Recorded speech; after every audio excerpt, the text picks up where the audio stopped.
Howdy folks, I hope you're doing well today.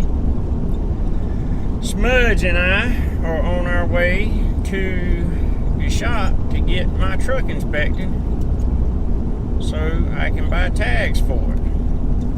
Another means by which the government takes from us without cause. And the only reason or purpose for registration, other than to identify ownership in the case of wrongdoing, you know, like if you run over somebody and then abandon the vehicle, if it was not registered some kind of how or another, then they wouldn't know who to come looking for doing the dirty deed. But, you know, that's just one scenario. But, you know, ultimately, the reason that they want registration is not for doing right or anything like that. It's so that they can charge you to own it. See, you don't ever truly own anything. You just rent the right from the government to say that you own it. You know, and take for example, you know, I can write junk on the title and send it to the government, and once I do that, I'm not legally allowed to use it on the road anymore.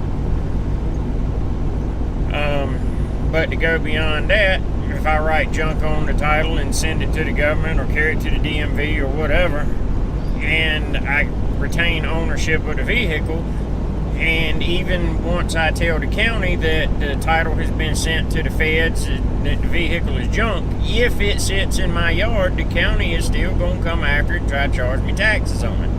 You know, just like they charge what they call a personal property tax. Well, there's your property tax where you pay taxes on your land and on your house and all the buildings on your land, you know, that they determine the value of. Now, you turn around and try to get for it what the county says the value is, you're not going to get it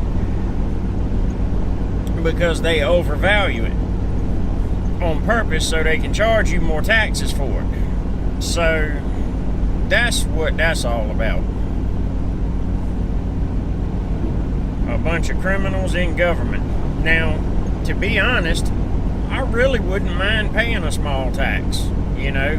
As a matter of fact, I don't have a problem with sales tax as long as it's a fair sales tax. By the time you get finished figuring all the taxes that you actually pay, all right, well, the first thing that you have to pay is Medicare taxes or Medicaid or FICA, Social Security, whatever it is. I don't even remember all that stuff. It's been so long since I've had to deal with any of it. But that is supposed to be pre-tax. You know, they charge those based on the total amount of your check before they start deducting your regular income tax. Well, then you have to pay state income tax and you have to pay federal income tax. Alright, so right there, right off the top, they've taken 20 to 30% of what you were going to bring home. I think the average figure that I always used when I started a new job or got a pay increase is I just figured 25% right off the top. You know, and then everything after that is what I would get to pay taxes on later. So then you go to the store and you buy something. Okay, wouldn't you pay taxes on that? Well, let's say it is something like a vehicle. So I go to a dealership and I buy a vehicle, and the vehicle cost me $10,000. All right, well, I whip out $10,000 and hand it to them, and what's the dealership going to say? Sorry, you owe us more than that. Well, how do you figure? You know, we come to an agreement of $10,000 where you have to pay sales tax.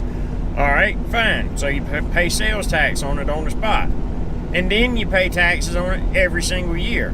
So by the time it's all said and done, your income tax, your property tax, your sales tax, you've wound up paying 50% or more of your regular income in taxes, some kind of how or another.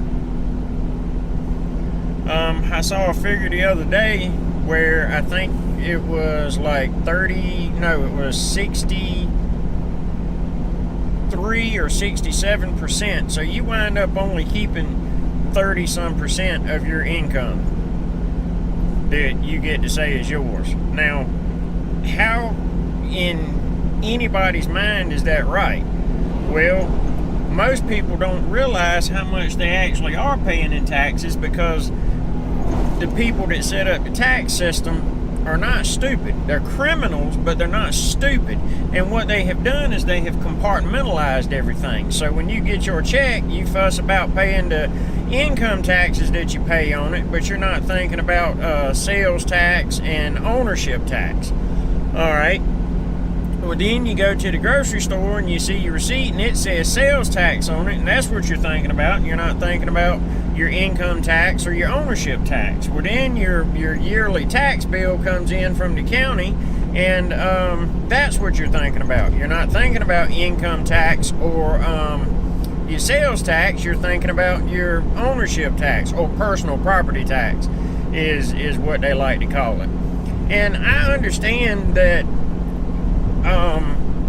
public agencies need money to operate with. You know, your police department, your fire department, your county department that's responsible for maintaining the streets and stuff like that. You know, trimming the bushes and stuff like that, so that they don't become a hindrance to navigation on our streets and roads. And I understand all that, but it could be paid out of a flat sales tax, period. But aside from that, there are supposed to be what's called import taxes, you know, or tariffs is actually what they're called. And the government does not enforce that. As a matter of fact, the federal trade deal, or whatever it's called, I don't even remember what it's called anymore, has relieved other countries of paying that, in companies and stuff like that. Well, recently, from what I understand, you know, I haven't looked into it a whole lot, but even more than recently, years ago, there was a company called Sledge Lock, or some people call it Sleg Lock, that made different types of locks, you know, doorknobs and stuff like that. Well, my grandma worked there at one of their facilities, and they closed it down to move it out of the country. Well, when they did that, fortunately, she was old enough to retire, so she did. Another company, Black & Decker, you know, they closed down a local branch, and I had an aunt working there. Well, they gave her a sweet severance package, from what I understand. And she was allowed to draw unemployment for a little while. But the reason the company shut down is because they moved out of the country. So, by all rights, any of their products that are manufactured outside of the continental United States should have an extremely high tariff put on them to make people want to buy American more than they want to buy foreign-made stuff. You know, but aside from that, for the foreign-made stuff that's sold in the country, that high tariff goes to finance the government. Those are the points and purposes of it. And there's not supposed to be any kind of personal property tax according to the Constitution, except during a time of war. Okay, and the reason for that was to pay the soldiers and to buy the necessary tools and equipment to fight the war. You know, so take for example, let's just use the Revolutionary War. You know, we were fighting for our independence, trying to break away from under the rule of England. All right, in that instance, it's constitutionally allowable, which this was before the Constitution, if I'm not mistaken. I get my dates mixed up a little bit. But it would have been, had there been a Constitution, it would have been constitutionally allowable to charge a small personal property tax to take care of the soldiers, feed them and all that, buy the necessary equipment, their tents and canteens and firearms and ammunition, and to take care of the horses and stuff like that. And I understand that, and I don't mind that a bit in the world. But I think what the government has decided to do is keep us in a perpetual state of war to justify charging the taxes that they do.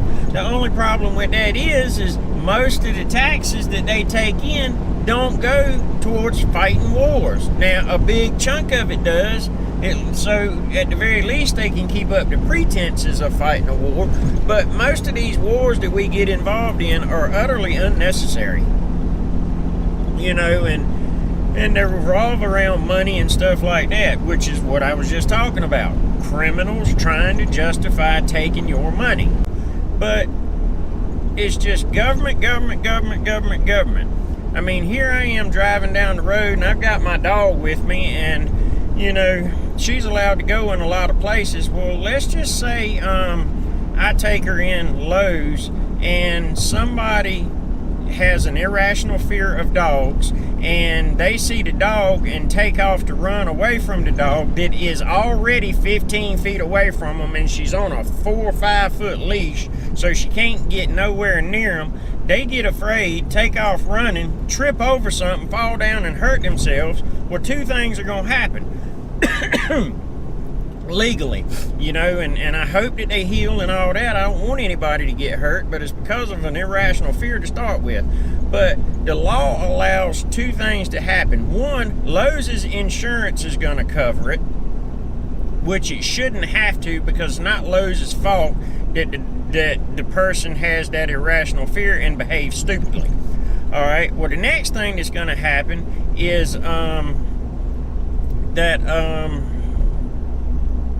the person or Lowe's or somebody is going to try to sue me for having the dog in the store. Okay, completely harmless dog. The worst thing she's going to do is maybe beat you to death wagging her tail because she's so happy. And she ain't even going to do that. I mean, obviously there was a touch of satire, or not satire, but being silly in there. But it's just not going to happen that way. And it doesn't matter what kind of proof I offer or anything like that, but something else is going to happen unless the person is hyper honest, the way I try to be. Is the person is going to say that the dog lunged at him or something another like that, and the court system is not going to accept the proof that the dog will give them that she doesn't lunge at anybody or anything like that. Anyway, I have taken very special care to raise this dog in such a way that she is not harmful to anybody or anything, except maybe the occasional fly or lizard. And even though she's not trying to hurt or be aggressive towards, she's just trying to play. So those are the types of things that government and lawmakers and whatnot have allowed. Because let's go just a touch further, and I'm going to ask this question. What were most politicians before they got into politics? Pause the video now if you know the answer to it, and go ahead and make your comment. But I'm going to tell you, what most politicians were before they got into politics is they were lawyers. Lawyer seems to be a jumping off point into politics, and that's why the law in and of itself has become so complicated. Well, that's part of the reason the law has become so complicated. Another part of the reason that the law has become so complicated, and I will link to a video put out by Prager University in the description under this video, but another reason that the law has become so complicated is because the legislative body is not doing its job. All right, you've got the legislative branch, they're the ones that make the laws. You have the judicial branch, they're the ones that enforce the laws, and then you have the president, which all, or at least two of the three branches are supposed to speak for the people, but the president, the executive branch, is supposed to take care of executing the laws and whatnot, and they're all supposed to keep each other in check. But that's just not what happens anymore. So anyway, I reckon I have ran it on long enough, and let me say this, let me put this final thing in here, and then I'm gonna close it out. The job and responsibility of government is to protect the people, not to lord over the people. And I'm sure that most of us have heard politicians called public servants. Well, that's what they're supposed to be. Unfortunately, that's not what they are anymore. They don't serve the public. They serve themselves at the expense of the public. That's what goes on now. So anyway, like I said, I'm going to wrap this up. And please watch the Prager University video after this. I mean, if you want to watch it before, that's fine too, but it'll be in the description. So, all that being said, I'm almost where I need to be to take care of my business. I hope to see each and every one of you in the kingdom of heaven. Remember Proverbs 18:13, Acts chapter 17 verses 10 and 11, and 2 Timothy chapter 2 verse 15. Yahweh bless.